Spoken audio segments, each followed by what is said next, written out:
இங்கே பாருங்கள் மக்களே, ஒரு வலையில் வந்து ஒரு மீன் கொத்தி மாட்டிக்கிச்சு. அதை நம்ம இப்போ ரிலீஸ் பண்ணி விட போகிறோம். ஆனால் அது கொத்தும்னு நினைக்கிறேன், கடிக்கிறதுக்கு வந்துடும். பார்ப்போம், கிட்ட போய் பார்க்கலாம் என்ன பண்ணுறதுன்னு.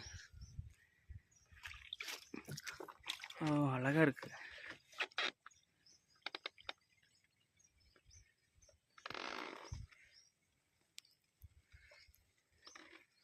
அடே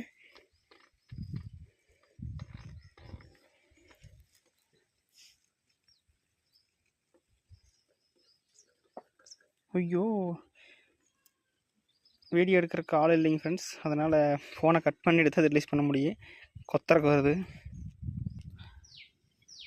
ரிலீஸ் பண்ணியாச்சுங்க ஃப்ரெண்ட்ஸ், பார்த்துக்குங்க. கடும் கோவத்தில் இருக்குது, கொத்துன்னு கொத்திடுச்சு கையை. விட்டுறலாம், போயிடுமா. ஓடிடு. ஓ, ஓடி விட்டது.